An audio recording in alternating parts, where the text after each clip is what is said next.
Welcome to the part 2 of renovating my home office.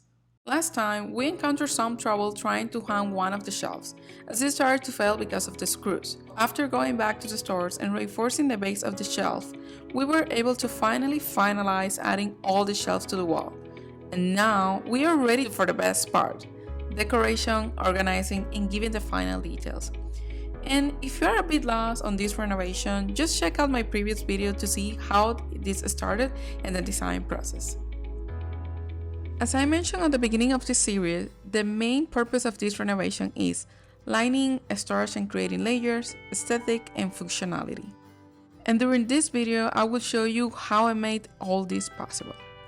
But first, let's go back to the store to buy some decor items and the pending supplies.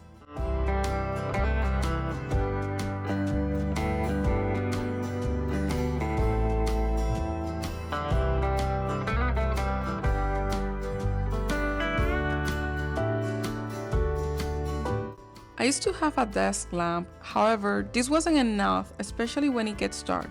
So this was important to help me work efficiently with no headaches for poor lighting. I bought and installed these under-shelf lights that are really easy to install and use.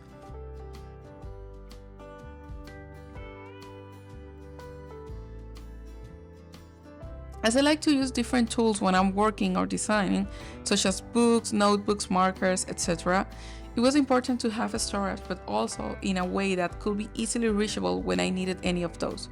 Therefore, I thought of creating layers that would work as storage. I bought these file holders to hang on the wall. And let's do a little pause here.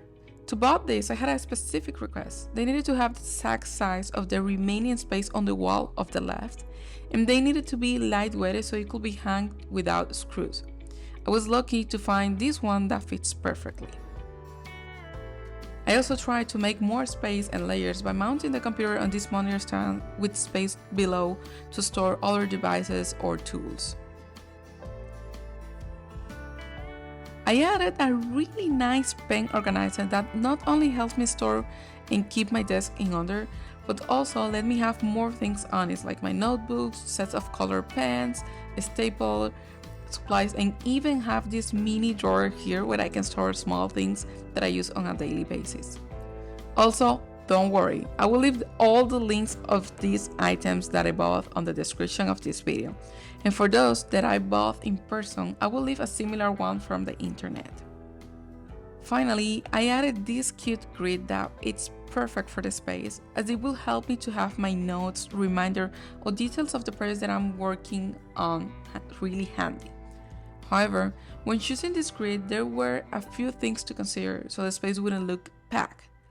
By using gold instead of black or other dark color and having a grid instead of a cork board, the space will still breathe and will not interrupt with the harmony.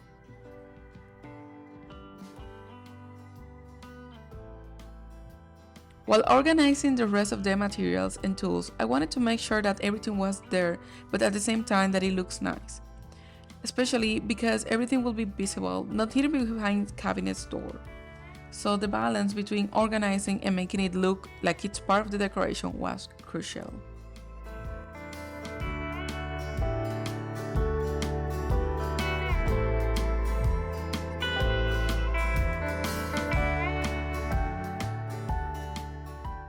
As mentioned before, the main objective of this renovation is ensuring functionality, to have the opportunity to log off from one activity and without having to move everything, I can pass to the next one.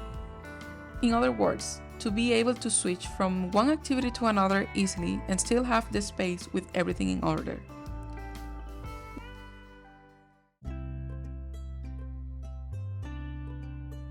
The results. A space with functionality, aesthetic, and flexibility. That's the outcome. A comfortable space where working doesn't feel like working and inspires me to create and concentrate. Let me know in the comments what do you think about this office transformation, and don't forget to subscribe for more inspirational design and behind the scenes for more projects like this. Thank you so much. Stay creative. Bye bye.